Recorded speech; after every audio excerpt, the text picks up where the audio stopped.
Praise the Lord. Hallelujah. യേശുവേ നന്ദി, യേശുവേ സ്തോത്രം, യേശുവേ ആരാധന. ഹല്ലേലൂയ. കൃപാസനം മരിയൻ ഉടമ്പടി ധ്യാനത്തിലേക്ക് നമ്മൾ ഭക്തിപൂർവ്വം പ്രവേശിക്കുകയാണ്. ഈശോയോട് നമുക്ക് ഹൃദയത്തിൽ നന്ദി പറയാം. ദൈവപിതാവിനാൽ ആകർഷിക്കപ്പെട്ട് പരിശുദ്ധ ദൈവമാതാവ് ജീവനോടെ പ്രത്യക്ഷയായ ഈ അൾത്താരയിൽ ഈ സമയം നമ്മളെ ഒരുമിച്ച് കൂട്ടിയ ദൈവപിതാവിൻ്റെ സ്നേഹത്തിന് നമുക്ക് ഹൃദയത്തിൽ നന്ദി പറയാം.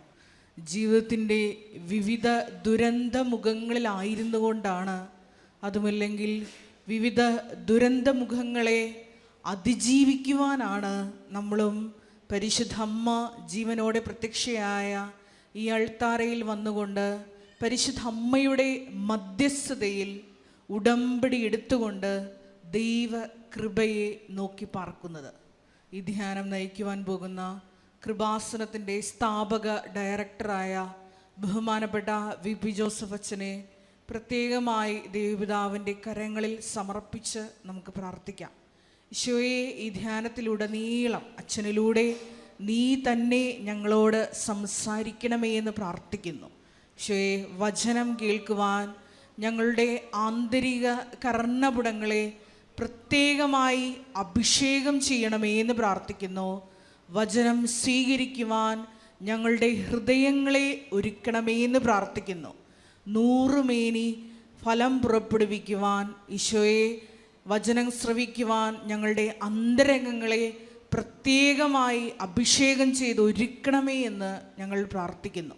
2015 മുതൽ കൃപാസനത്തിൽ വന്ന് തീർത്ഥാടക ഉടമ്പടി എടുത്തു പോയിട്ടുള്ള ഓരോ മക്കളെയും കുടുംബങ്ങളെയും സ്ഥാപനങ്ങളെയും പ്രത്യേകമായിട്ട് ഈ അൾത്താരയിൽ സമർപ്പിച്ച് പ്രാർത്ഥിക്കാം. 2020 മുതൽ ഓൺലൈനായി വിവിധ ഭൂഖണ്ഡങ്ങളിലായിരുന്നു കൊണ്ട് മരിയൻ ഉടമ്പടിയെടുത്ത് പ്രാർത്ഥിക്കുന്ന ഓരോ മക്കളെയും കുടുംബങ്ങളെയും സ്ഥാപനങ്ങളെയും പ്രത്യേകമായിട്ട് ഈ അൾത്താരയിൽ സമർപ്പിച്ച് പ്രാർത്ഥിക്കാം. എല്ലാവരെയും പരിശുദ്ധ അമ്മയുടെ പ്രത്യക്ഷീകരണത്തിൻ്റെ സ്ഥിരം സാക്ഷികളാക്കി എത്രയും വേഗം ഈ അൾത്താരയിൽ ഉയർത്തണമേ എന്ന് നമുക്കൊരു നിമിഷം പ്രാർത്ഥിക്കാം. ഏതെല്ലാം ജീവിത നിയോഗങ്ങളുമായിട്ടാണ് ഈ നിമിഷം നമ്മൾ ഈ അൾത്താരയിൽ കടന്നു വന്നിരിക്കുന്നത്, ആ ജീവിത നിയോഗങ്ങളെയെല്ലാം ദൈവമാതാവിൻ്റെ പ്രത്യേക മധ്യസ്ഥതയിൽ നമുക്ക് സമർപ്പിക്കാം. അവൻ പറയുന്നത് പോലെ ചെയ്തുകൊണ്ട് മരിയൻ ഉടമ്പടി നിബന്ധനകൾ വിശ്വസ്തതാപൂർവം പാലിക്കുവാനുള്ള വലിയ അഭിഷേകത്തിന് വേണ്ടി ഈ ധ്യാനത്തിലുടനീളം നമുക്ക് പ്രാർത്ഥിക്കാം.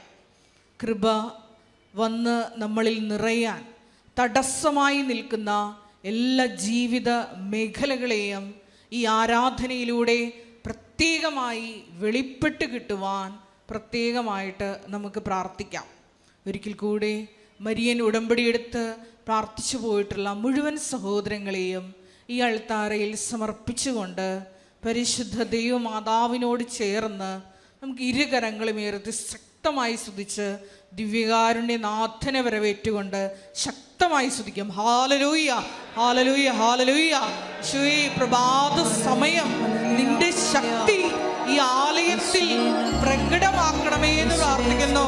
പരിശുദ്ധ ദൈവമാതാവിനൊപ്പം പ്രാർത്ഥിച്ച അപ്പോസ്തല സമൂഹത്തിലേക്ക് ആത്മാവിന്റെ ശക്തി അയച്ചതുപോലെ ഞങ്ങളിലേക്കും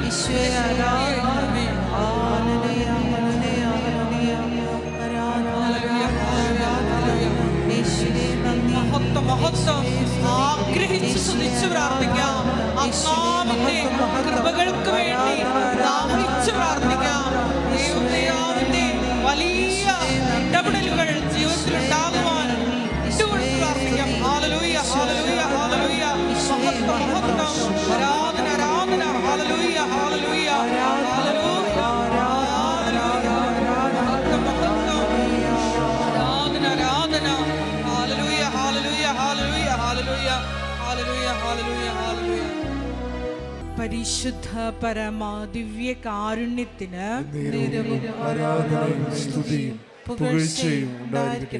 പരിശുദ്ധ പരമ ദിവ്യ കാരുണ്യത്തിന് നേരവും ആരാധനയും സ്തുതിയും പുകഴ്ചയും ഉണ്ടായിരിക്കട്ടെ. പരിശുദ്ധ പരമ ദിവ്യ കാരുണ്യത്തിന് നേരവും ആരാധനയും സ്തുതിയും പുകഴ്ചയും ഉണ്ടായിരിക്കട്ടെ. എല്ലാവർക്കും കൃപാസനം പ്രത്യക്ഷീകരണ മധ്യസ്ഥ പ്രാർത്ഥന ഏറ്റുചൊല്ലി പ്രാർത്ഥിക്കാം. അമ്മേ പരിശുദ്ധ അമ്മേ, പരിശുദ്ധ അമ്മേ, ദൈവമാതാവേ, ദൈവമാതാവേ, കൃപാസനത്തിലൂടെ ഞങ്ങൾക്കും ഞങ്ങളുടെ ദേശത്തിനും അമ്മ മധ്യസ്ഥം തേടി തന്ന എല്ലാ അനുഗ്രഹങ്ങൾക്കും കൃപകൾക്കും ഞങ്ങളിപ്പോൾ ഹൃദയം നിറഞ്ഞ നന്ദി പറയുന്നു. സ്തുതിച്ചു പ്രാർത്ഥിക്കാം. Hallelujah, hallelujah, hallelujah. നാളിതുവരെ ഞങ്ങൾക്ക് ലഭിച്ച എല്ലാ കൃപകൾക്കും അനുഗ്രഹങ്ങൾക്കും നന്ദി പറയുന്നു. Hallelujah, hallelujah, hallelujah. മഹത്വം, മഹത്വം, ആരാധന, ആരാധന. സാക്ഷികളായി ജീവിക്കാനുള്ള വലിയ കൃപ തരണമേ. ഹല്ലേലൂയ.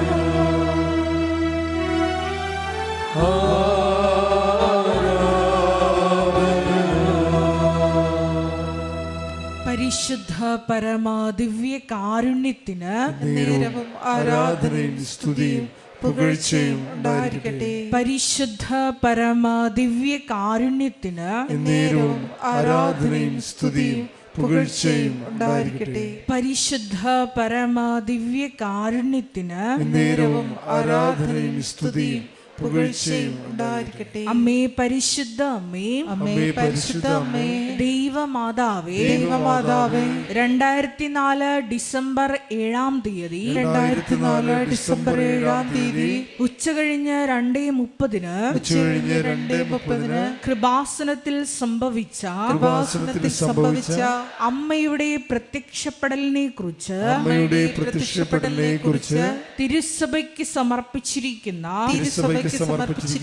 പഠനരേഖകളുടെ മേൽ വസ്തുനിഷ്ഠവും ദൈവശാസ്ത്ര വിധി പ്രകാരമുള്ളതുമായ അന്വേഷണ പഠനങ്ങൾ നടത്തി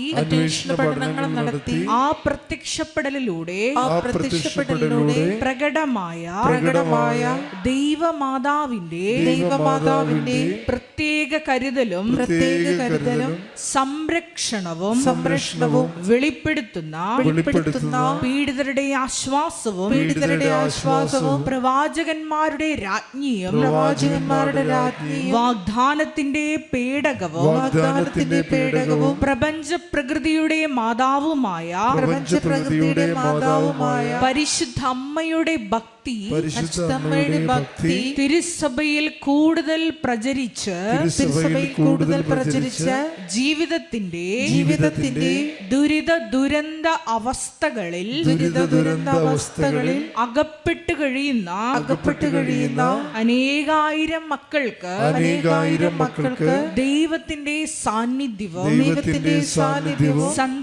സന്ധിപ്പും കൂടുതൽ അനുഭവിക്കുക വഴി ആത്മീയ വിശുദ്ധിയും ദൈവശക്തിയും കൈവരിക്കുവാൻ ഞങ്ങളുടെ കുടുംബങ്ങളെ ഇടയാക്കണമേ. അമ്മേ പരിശുദ്ധ അമ്മേ, ഭൂസ്വർലോകങ്ങളുടെ രാജ്ഞിയായ അങ്ങേയ്ക്ക് ഭൗമ സംരക്ഷണത്തിനായി പ്രപഞ്ച പ്രകൃതിയെ തന്നെ തിരുസഭ പ്രതിഷ്ഠിക്കുവാൻ സഭ പ്രതിഷ്ഠിക്കുവാൻ ഈ പ്രത്യക്ഷീകരണം വഴി ഇടയാക്കണമേ. പരിശുദ്ധ അമ്മേ, ജപമാല മാതാവേ, സകല കൃപാസനം പ്രാർത്ഥനകളോടും ചേർത്ത് ഞങ്ങളിപ്പോൾ പ്രാർത്ഥിക്കുന്ന ഈ സമൂഹത്തിന്റെ പ്രത്യേക നിയോഗങ്ങളും മൗനമായിട്ട് നമ്മുടെ വ്യക്തിപരമായ പ്രാർത്ഥനാ വിഷയങ്ങളും സമാനമായിട്ടുള്ള ജീവിത ദുരിതങ്ങളിലൂടെ കടന്നു പോകുന്ന മക്കളെയും പരിശുദ്ധ ദൈവമാതാവിൻ്റെ മധ്യസ്ഥതയിൽ ദിവ്യകാരുണ്യ സന്നിധിയിൽ സമർപ്പിച്ച് നമുക്കൊരു നിമിഷം പ്രാർത്ഥിക്കാം.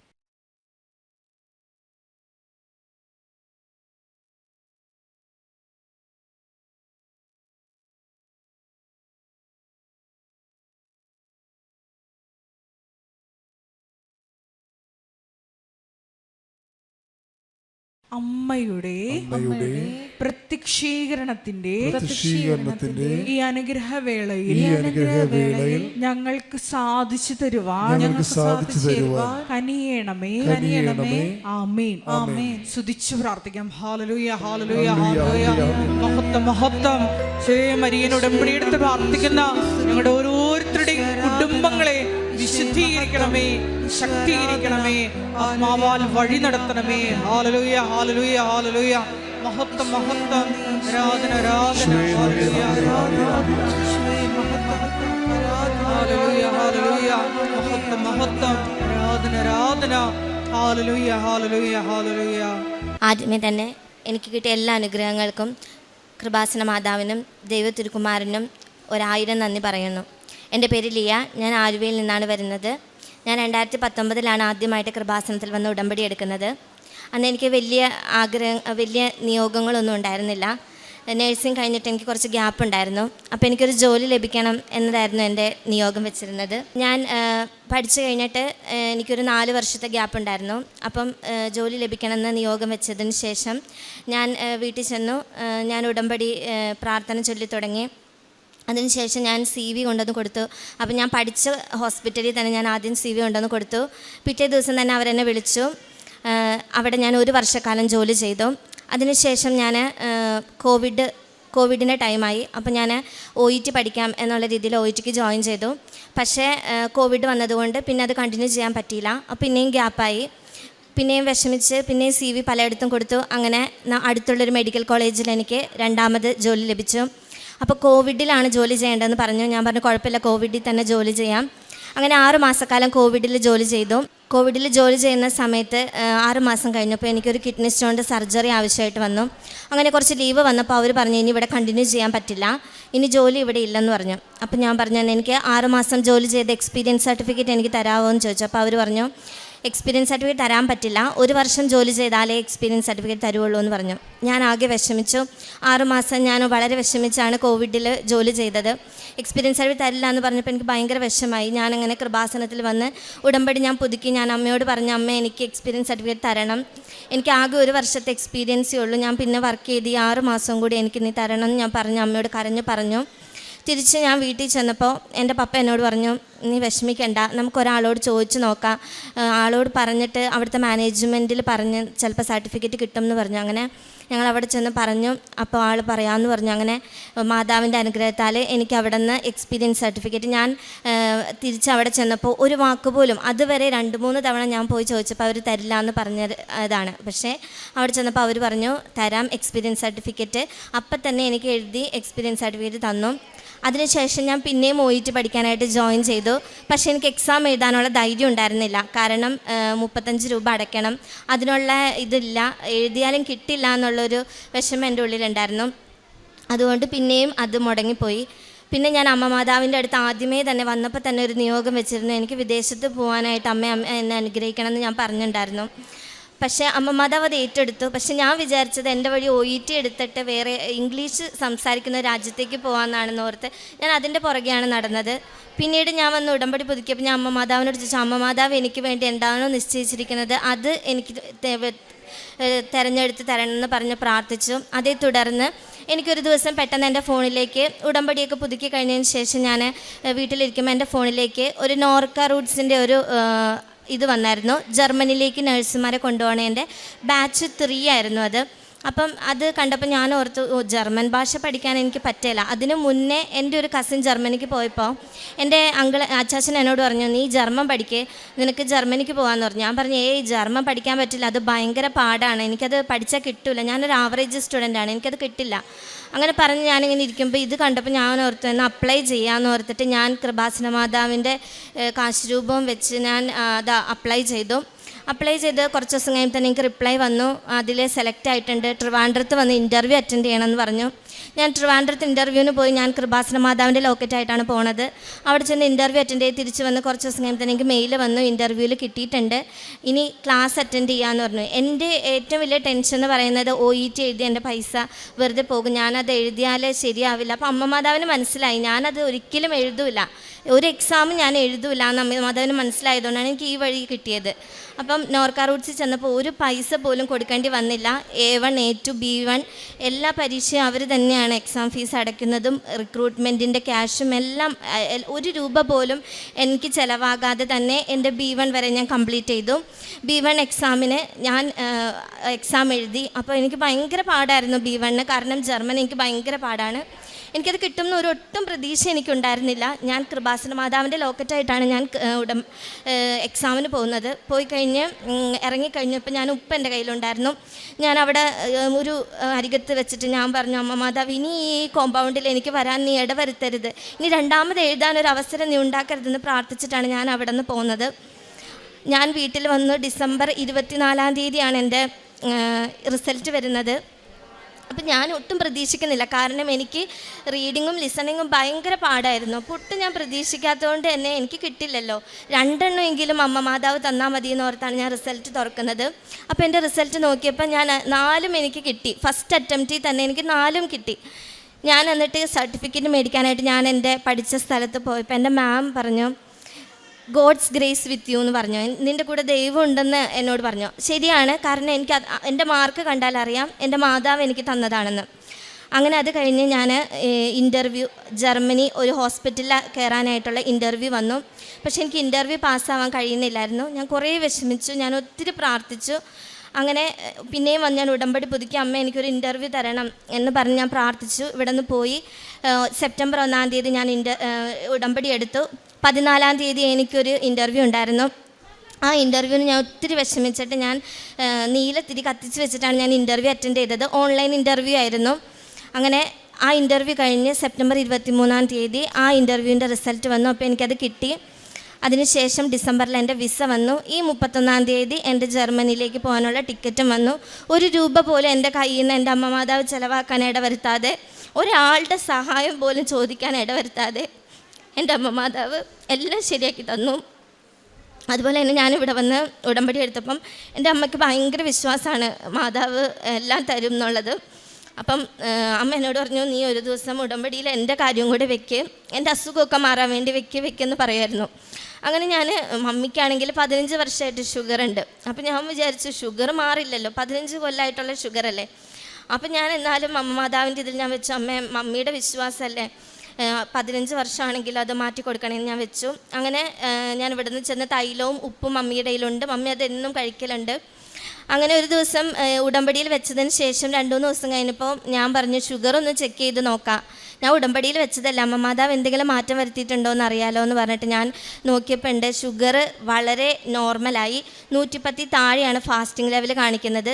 ഈ നിമിഷം വരെ, അന്ന് തുടങ്ങി ഇന്ന് വരെ, ഇതുവരെ ഷുഗർ 110-ന് മേളിലേക്ക് വന്നിട്ടില്ല എൻ്റെ അമ്മയുടെ. അതുപോലെ തന്നെ ഞങ്ങളുടെ സ്ഥലത്തിന് എൻ്റെ ഹസ്ബൻഡിൻ്റെ വീടിൻ്റെ അവിടെ പട്ടയം കിട്ടിയിട്ടുണ്ടായിരുന്നില്ല. ആദ്യം അതിന് വേണ്ടി നടന്നെങ്കിലും അത് കിട്ടാറായപ്പോൾ പിന്നെ അത് മുടങ്ങിപ്പോയി, പിന്നെ പട്ടയം കിട്ടിയില്ല. 65 വർഷത്തോളമായിട്ട് പട്ടയമില്ല. അങ്ങനെ അവിടെ ചെന്ന് പട്ടയത്തിന് വേണ്ടിയിട്ട് അപേക്ഷിച്ച് അവരുടെ പോയി കണ്ടു കഴിഞ്ഞപ്പോൾ അവർ പറഞ്ഞു, മുന്നാധാരങ്ങൾ കൊണ്ടുവരാൻ പറഞ്ഞു. എല്ലാ ആധാരങ്ങളും കൊടുത്തു. പറഞ്ഞു അതിന് മുന്നേ ഉള്ള മുന്നാധാരങ്ങൾ കൊണ്ടുവരാൻ പറഞ്ഞാൽ നമുക്ക് അവൈലബിൾ ആയിരുന്നില്ല. ആകെ വിഷമത്തിലായി, ഇനി കിട്ടൂല പട്ടയത്തിന്, ഇനി എന്ത് ചെയ്യുമെന്നൊക്കെ ആലോചിച്ചു. അങ്ങനെ അമ്മ മാതാവിൻ്റെ അടുത്ത് ഞാൻ നിയോഗം വെച്ചു, അമ്മ മാതാവ് പട്ടയം തരണം എന്ന് പറഞ്ഞ് ഞാൻ നിയോഗം വെച്ചതിൻ്റെ ഇതിൽ പിന്നീട് ഞങ്ങൾ അവിടെ ചെന്നപ്പോൾ 2 സിറ്റിങ്ങിനുള്ളിൽ തന്നെ ഞങ്ങൾക്ക് പട്ടയം ലഭിച്ചു. സ്ഥലവുമായി ബന്ധപ്പെട്ടുണ്ടായ എല്ലാ കാര്യങ്ങളും അതിൽ മാതാവ് ഞങ്ങൾക്ക് മാറ്റിത്തന്നു. അതുപോലെ തന്നെ ഞാനിവിടെ വന്ന് ഉടമ്പടി എടുത്ത് എനിക്ക് പഠിക്കാൻ അത്ര അങ്ങോട്ട് ഇതില്ല. അപ്പം ഞാൻ അമ്മയോട് എപ്പോഴും പറയും, അമ്മ എൻ്റെ കൂടെ വന്ന് പരീക്ഷ എഴുതണമെന്ന്. ഞാനിവിടെ വന്ന് നേഴ്സിംഗ് തന്നെ ഞാൻ ഒത്തിരി കഷ്ടപ്പെട്ടാണ് ഞാൻ പഠിച്ചത്. അപ്പോൾ ഞാൻ അത് കൂടാതെ ഒരു ഡിഗ്രിയും ഒരു മാസ്റ്ററും ഞാൻ എടുത്തായിരുന്നു. MBA ഇൻ ഹോസ്പിറ്റൽ മാനേജ്മെൻറ്റ് കൂടെ ഞാൻ ചെയ്തായിരുന്നു. അങ്ങനെ ചെയ്യണ സമയത്ത് എനിക്കാണെങ്കിൽ അത് പഠിച്ചാൽ എനിക്ക് മനസ്സിലാവില്ല, എനിക്ക് കിട്ടുന്നുമില്ല. ഒത്തിരി കഷ്ടപ്പെട്ടാണ് ഞാൻ പഠിക്കുന്നത്. അപ്പോൾ ഞാൻ മാതാവിന് വിട്ടുകൊടുത്തു. ഞാൻ അമ്മയുടെ കാശ് രൂപം തൈലവും കൊണ്ടാണ് ഞാൻ ഓരോ പരീക്ഷ എഴുതാൻ പോകുന്നത്. ഞാൻ എഴുതിയ ഒരു പരീക്ഷ പോലും മാതാവിൻ്റെ ഉടമ്പടിയിലായി തുടങ്ങിയ അന്ന് മുതൽ ഈ നിമിഷം വരെ എനിക്ക് ഒരു പരീക്ഷ പോലും രണ്ടാമത് എഴുതേണ്ടി എനിക്ക് വന്നിട്ടില്ല. എല്ലാം എനിക്ക് നല്ല മാർക്കോടുകൂടിയാണ് എൻ്റെ അമ്മ എന്നെ ഓരോ പരീക്ഷയിലും വിജയം നൽകിയത്. വസ്ത്രധാരത്തവർക്ക് വസ്ത്രം കൊണ്ട് കൊടുക്കുകയും ഭക്ഷണം ഞാൻ പൊതിച്ചോറ് കൊടുത്തയക്കുകയും എൻ്റെ ഹസ്ബൻഡ് ജോലിക്ക് പോകുമ്പോൾ ഞാൻ പൊതിച്ചോറ് കൊടുത്തയക്കും. ആൾ പോണ വഴിയിൽ ആർക്കെങ്കിലുമൊക്കെ ഭക്ഷണം ഇല്ലാതിരിക്കുന്നവർക്ക് ഭക്ഷണം കൊടുക്കുമായിരുന്നു. അതുപോലെ തന്നെ ഞാൻ പത്രം ഞാൻ ഇവിടുന്ന് 1-ാം തീയതി വന്ന് പത്രം വാങ്ങിക്കൊണ്ട് പോകുമായിരുന്നു. അത് ഞാൻ ഓരോ വീടുകളിൽ കയറി കൊണ്ട് കൊടുക്കുമായിരുന്നു പത്രം. അതുപോലെ പള്ളിയിൽ അറിയില്ലാത്ത പള്ളികളിൽ വരെ പോയിട്ട് പത്രം കൊടുക്കുമായിരുന്നു. കുറേ പേര് വേണ്ടാന്നൊക്കെ പറയുമ്പോൾ ഭയങ്കര വിഷമം തോന്നുമായിരുന്നു. പക്ഷെ എന്നാലും പിന്നെയും കൊടുക്കുമായിരുന്നു. അങ്ങനെ പത്രം കൊടുക്കുമായിരുന്നു. പിന്നെ സ്റ്റാറ്റസ് ഇടുമായിരുന്നു. ഉടമ്പടി ധ്യാനം കേൾക്കുമായിരുന്നു, അത് സ്റ്റാറ്റസ് ഇടും. മറ്റുള്ളവർക്ക് അയച്ചു കൊടുക്കുകയൊക്കെ ചെയ്യുമായിരുന്നു. എനിക്ക് ആദ്യം ഞാൻ പണ്ട് മുതലേ പള്ളിയിലൊക്കെ പോകുമായിരുന്നു. പക്ഷെ എന്നാലും വിശുദ്ധ കുർബാന അർപ്പിക്കുമ്പോൾ എനിക്ക് അത്ര ഒരു അനുഭവം ഉണ്ടാവാറുണ്ടായിരുന്നില്ല. പക്ഷേ ഞാൻ ഉടമ്പടിയിലായതിനു ശേഷം ഓരോ വിശുദ്ധ ബലി അർപ്പിക്കുമ്പോഴും എൻ്റെ കണ്ണിൽ നിന്ന് വെറുതെ ഇങ്ങനെ വെള്ളം വരുമായിരുന്നു. അപ്പം ഞാൻ ഓർക്കും, ഞാൻ എന്തിനാണ് കരയണത്, എനിക്ക് അത്ര സങ്കടമില്ലല്ലോ എന്ന്. പക്ഷേ എനിക്ക് വേണ്ടി എൻ്റെ ഈശോ ഇപ്പോൾ ഒത്തിരി അനുഭവിച്ചല്ലോ എന്ന് ഓർക്കുമ്പോൾ എനിക്ക് അത് സഹിക്കാൻ പറ്റാത്തത്ര എനിക്ക് വിഷമം വരുമായിരുന്നു. ഇപ്പം ഞാൻ ഇപ്പോൾ പള്ളിയിൽ ചെന്നാലും എൻ്റെ കണ്ണിൽ നിന്ന് വെള്ളം വരും. അതെന്താണെന്ന് എനിക്കറിയില്ല. പക്ഷേ എനിക്ക് അത്ര കൂടി എനിക്ക് ഈശോയോടും മാതാവിനോടും കൂടുതൽ അടുക്കാൻ സാധിച്ചു. എനിക്ക് ഈശോപ്പയും അമ്മ എൻ്റെ കൂടെ ഉണ്ടെന്നുള്ളൊരു വിശ്വാസം എനിക്കുണ്ടായിരുന്നു. എനിക്ക് ഈ ഇൻ്റർവ്യൂ ലേറ്റായപ്പോഴും എനിക്ക് വിസ വന്നിട്ട് ടിക്കറ്റ് വരാൻ ലേറ്റായപ്പോഴും ഒന്നും എനിക്കൊരു ഭയവും തോന്നിയില്ല. കാരണം ഇവിടെ വരെ നടത്തിച്ച് എൻ്റെ അപ്പനും അമ്മ എൻ്റെ കൂടെ ഉണ്ട്. എൻ്റെ ഈശോപ്പ എനിക്ക് തരും എന്ന് എനിക്ക് ഉറച്ച വിശ്വാസം എനിക്കുണ്ടായിരുന്നു. അതുകൊണ്ട് എനിക്ക് യാതൊരു ടെൻഷനും ഉണ്ടായിരുന്നില്ല. ഞാൻ ഈ പ്രോസസ്സിങ്ങിലായതിനു ശേഷം ഇത്രയും ലേറ്റ് ആയെങ്കിലും എനിക്ക് ഏറ്റവും നല്ലൊരു ഹോസ്പിറ്റലിലാണ് എനിക്ക് കിട്ടിയത്. എനിക്കപ്പോൾ ഞാൻ കിട്ടാതിരുന്നപ്പോൾ ഞാൻ ഒത്തിരി വേദനിച്ച് കരഞ്ഞായിരുന്നു. പക്ഷേ ഇപ്പം എനിക്കത് മനസ്സിലായി, എനിക്ക് വന്നതെല്ലാം ഒരു ചെറിയ ചെറിയ ക്ലിനിക്കും ഹോസ്പിറ്റലൊക്കെ ആയിരുന്നു. അപ്പോൾ എൻ്റെ അമ്മ മാതാവിനെ എനിക്ക് തരാനുള്ളത് ഏറ്റവും വലിയ ഹോസ്പിറ്റലിൽ പോയി ജോലി ചെയ്യണം എന്നുള്ളതായിരുന്നു. അപ്പോൾ അമ്മ മാതാവ് എനിക്ക് അവിടുത്തെ ഏറ്റവും നല്ലൊരു ഹോസ്പിറ്റലിൽ തന്നെയാണ് ജോലി തന്നത്. എൻ്റെ അമ്മയ്ക്കും എൻ്റെ ഈശോപ്പയ്ക്കും കോടാനുകോടി നന്ദി പറയുന്നു. എൻ്റെ പേര് ഫിലോമിന. ഞാൻ ഇടുക്കി രൂപതയിൽ നിന്ന് വരുന്നു. ആദ്യമായിട്ട് ഞാൻ ഉടമ്പടി എടുക്കുന്നത് 2020 ജനുവരിയിലാണ്. 2020 നവംബറിൽ എനിക്കൊരു ഭയങ്കര പനി വന്നു. പനിയോടുകൂടി 2-3 ആശുപത്രി കയറി ഇറങ്ങി. അപ്പം ബ്ലഡിലെ കൗണ്ട് കൂടുമായിരുന്നു. അത് കഴിഞ്ഞ് വേറെ എവിടെയെങ്കിലും ഒരു ഹോസ്പിറ്റലിൽ ഒന്ന് ചെന്ന് നോക്കാൻ പറഞ്ഞു. ആ ഡോക്ടർ പറഞ്ഞു, ബ്ലഡിൽ ക്യാൻസറിൻ്റെ ഒരംശം ഒരു സാധ്യത കാണുന്നുണ്ട്, അതുകൊണ്ട് വേറെ എവിടെയെങ്കിലും ഒന്ന് പോയി നോക്കിക്കോളാൻ പറഞ്ഞു. അവിടുന്ന് ഞാൻ തിരിച്ച് വീട്ടിൽ പോന്ന് ഡിസ്ചാർജായി. അത് കഴിഞ്ഞപ്പം താഴെ ആശുപത്രിയിൽ പോകാൻ വേണ്ടിയിട്ട് രാവിലെ എഴുന്നേറ്റ് 5 മണിയായപ്പം ഞാൻ തലയടിച്ച് വീണു ബാത്റൂമിൽ. അത് എനിക്ക് എൻ്റെ ബോധം പോയി. പിന്നെ ഒരു വിവരവും ഇല്ല. അതിനുശേഷം പെട്ടെന്ന് 2-3 ഹോസ്പിറ്റലിൽ അവിടെയൊക്കെ കാണിച്ചു. എന്നിട്ട് എല്ലാം പെട്ടെന്ന് വേറെ എവിടെയെങ്കിലും കൊണ്ടുപോയിക്കോളാൻ പറഞ്ഞു. രാജഗിരി ഹോസ്പിറ്റലിൽ വന്നു. അന്നേരം ഡോക്ടർ നോക്കി വെച്ച് പറഞ്ഞു, 3 ഞരമ്പ് പൊട്ടിയിട്ടുണ്ട്, പ്രതീക്ഷയൊന്നുമില്ല, പിന്നെ നിങ്ങൾ പ്രാർത്ഥിക്കുക, എന്തെങ്കിലും സംഭവിക്കട്ടെ എന്നും പറഞ്ഞ് ഓപ്പറേഷൻ ചെയ്തു. ഓപ്പറേഷൻ കഴിഞ്ഞ് തലയിൽ സ്റ്റെൻറ്റ് ഇട്ടു. 3 സ്റ്റെൻറ്റ് ഇട്ടു. 3 ഞരമ്പാണ് പൊട്ടിയത്. അതിന് ശേഷം 14 ദിവസം വെൻറ്റിലേറ്ററിൽ കിടന്നു. അപ്പം ഞാൻ മരിച്ചു എന്നുള്ളത് ഉറപ്പായി. എൻ്റെ അമ്മയുടെയും തിരുക്കുമാരൻ്റെയും ഒരു അനുഗ്രഹം കൊണ്ട് മാത്രം ഞാൻ വീണ്ടും നിങ്ങളുടെ മുൻപിൽ വന്ന് സാക്ഷ്യം പറയാൻ എനിക്ക് സാധിച്ചത്. കാരണം ഞാൻ 14 ദിവസം വെൻറ്റിലേറ്ററിൽ കിടന്നു. എണീറ്റപ്പോൾ തളർന്നു. അവിടുന്ന് എല്ലാം എൻ്റെ അമ്മയും തിരുക്കുമാരനും എന്നെ രക്ഷപ്പെടുത്തി.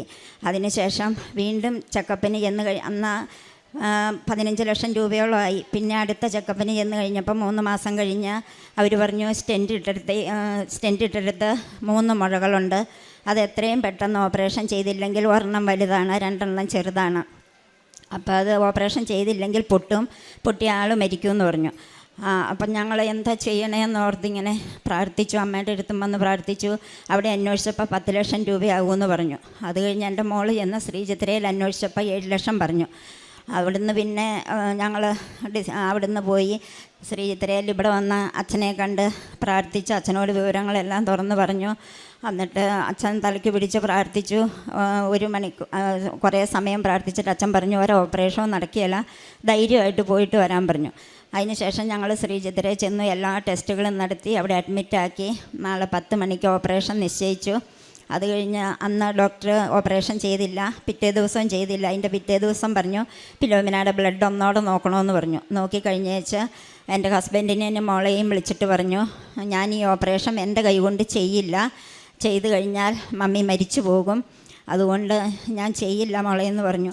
അപ്പം 6 മാസത്തെ ജീവിതമുള്ളൂ മമ്മിക്ക്, അത് 6 മാസത്തിൽ കൂടുതൽ ഇരിക്കുകയില്ല, ഓപ്പറേഷൻ ചെയ്താൽ കോമയിലേക്ക് പോകും, കോമയെ കടന്ന് അമ്മി മരിക്കണ്ടല്ലോ, അതുകൊണ്ട് വേറെ എവിടെയെങ്കിലും കൊണ്ടുപോകൂ, ഞാൻ എഴുതി തരാമെന്ന് പറഞ്ഞു.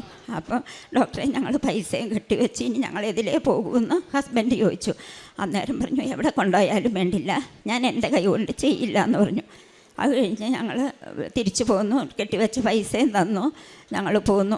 അത് കഴിഞ്ഞ് ഇവിടെ വന്ന് ഞാൻ വിശുദ്ധ തൈലവും എല്ലാം തലയിലും തേക്കും, ഉള്ളിലും കഴിക്കും, ഉപ്പ് ഇട്ട് വെള്ളവും കുടിക്കും, അങ്ങനെ ഇരുന്നു. പിന്നെ അപ്പോൾ ഈ ബ്ലഡിലൊരു ക്യാൻസറിൻ്റെ ഇത് കണ്ടെന്ന് പറഞ്ഞു. അത് കാരണം ഞങ്ങൾ പിന്നെ വേറെ ഒരു ഡോക്ടറെ പോയി കണ്ട് അത് സ്കാൻ ചെയ്തപ്പം ഒരു കുഴപ്പമില്ല, ധൈര്യമായിട്ടിരുന്നു, ക്യാൻസറിൻ്റെ ഒന്നുമില്ല, അതിന് ഇന്ന് വരെ ഒരു മരുന്നും കഴിച്ചിട്ടുമില്ല. അങ്ങനെ അമ്മയുടെയും തിരുക്കുമാരൻ്റെയും ഒരുപാട് അനുഗ്രഹം എന്നെ അല്ലാതെ ഒത്തിരി അറിഞ്ഞോ അറിയാതെയും പറയാൻ സമയമില്ലാത്തത് കൊണ്ടാണ് അതുപോലെ തന്നിട്ടുണ്ട് അമ്മ തിരുക്കുമാരനും. പിന്നെ ഒരു 30 ലക്ഷം രൂപ കടം ഉണ്ടായിരുന്നു. ഇനി എനിക്ക് ആ പഴയ അസുഖമൊന്നും ഇല്ലെന്ന് ഡോക്ടറും തീർത്ത് പറഞ്ഞു. എനിക്കും അത് വിശ്വാസമാണ്, എനിക്ക് ഒരു കുഴപ്പവും ഇല്ല. പിന്നെ ഒരു 30 ലക്ഷം രൂപ കടം ഉണ്ടായിരുന്നു.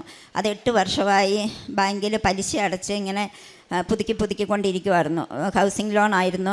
അതിൻ്റെ ഞാൻ ഡേറ്റ് ഇട്ട് പ്രാർത്ഥിച്ചു, അമ്മേ 2024 ഡിസംബർ 30-നകം എനിക്ക് ആ കടം തീർത്ത് തരണമെന്ന്. ജനുവരി 4-ാം തീയതി അമ്മ ആ കടം തീർത്ത് തന്നു. ഏലക്കായ്ക്ക് വില കൂടി ഏലക്ക വിറ്റാണ് ആ കടം തീർത്തത്. അങ്ങനെ പട്ടയവും ഞങ്ങൾക്ക് കിട്ടി, ഹൗസിംഗ് ലോണും കിട്ടി. പിന്നെ എൻ്റെ മക്കൾ സ്വീഡനിലായിരുന്നു, അവർക്ക് അവിടെ പോകാൻ സാധിക്കാതെ ഇരുന്നപ്പോൾ ഇവിടെ വന്ന് അച്ഛനെ കണ്ട് പ്രാർത്ഥിച്ച് ഉടമ്പടി എടുത്ത് മക്കളോട് ഞാൻ പറഞ്ഞു റിജക്റ്റായ വിസ ഇനി തിരിച്ച് കിട്ടാൻ പാടില്ല അമ്മയെന്ന് പറഞ്ഞു. ഞങ്ങൾ പറഞ്ഞു കൃപാസനത്തിൽ പോയി പ്രാർത്ഥിച്ചാൽ എല്ലാം നടക്കുമെന്ന് പറഞ്ഞു. അത് കഴിഞ്ഞ് ഇവിടെ വന്ന് പ്രാർത്ഥിച്ചു, ഡേറ്റ് ഇട്ട് ഞാനും പ്രാർത്ഥിച്ചു. അമ്മേ 2023 ഡിസംബർ 30-നകം അമ്മ എൻ്റെ മകന് സ്വീഡൻ, അയർലൻഡ്, ന്യൂസിലാൻഡ് വെച്ചിട്ടുണ്ട്, പേപ്പർ നീക്കിയിട്ടുണ്ട്, അമ്മ ഇഷ്ടമുള്ളവരത്തേക്ക് വിട്ടോളാൻ പറഞ്ഞു. അതിനുശേഷം ഡിസംബർ 18-ാം തീയതി അവന് വിസ വന്നു. ഫെബ്രുവരി 10-ാം തീയതി ഫെബ്രുവരി 20-ാം തീയതി മോളും കൊച്ചും കൂടെ കയറിപ്പോയി. അവരിപ്പോൾ അവിടെ ജീവിക്കുന്നു സുഖമായിട്ട്. ഇതെല്ലാം നമുക്ക് അസാധ്യമായെന്ന് തോന്നുന്നത് അമ്മയ്ക്ക് സാധ്യമാണെന്ന് തെളിയിച്ചുകൊണ്ട് അമ്മയ്ക്കും തിരുക്കുമാരനും കോടാനുകൂടി നന്ദി പറഞ്ഞുകൊണ്ട് യേശുവേ സ്തുതി, യേശുവേ നന്ദി. കാരുണ്യപ്രവർത്തികൾ ഞങ്ങൾ പൊതിയോറൊക്കെ കൊടുക്കും, ഡ്രസ്സ് മേടിച്ച് കൊടുക്കും, എന്നാൽ കഴിയുന്ന വിധം പൈസ പാവങ്ങളെ കാണുമ്പോൾ കൊടുക്കും. പിന്നെ രോഗി സന്ദർശനം നടത്താറുണ്ട്. പത്രം ഞാൻ ആശുപത്രിയിലൊക്കെ ചെല്ലുമ്പോൾ എല്ലാവർക്കും എൻ്റെ സാക്ഷ്യത്തിലാണ് ഈ പത്രമെന്നും പറഞ്ഞ് എൻ്റെ രോഗം സൗഖ്യമായതിൻ്റെ ആണെന്നും പറഞ്ഞ് ഞാൻ പത്രം എല്ലാവർക്കും കൊണ്ട് കൊടുക്കും. ചിലർ മേടിക്കും, ചിലർ മേടിക്കുകയില്ല. അങ്ങനെയെല്ലാം ഞാൻ പത്രം വിതരണം ചെയ്യും. ഇനിയും എൻ്റെ അമ്മയുടെയും തിരുക്കുമാരൻ്റെയും അനുഗ്രഹം മാത്രം മതി എനിക്ക്.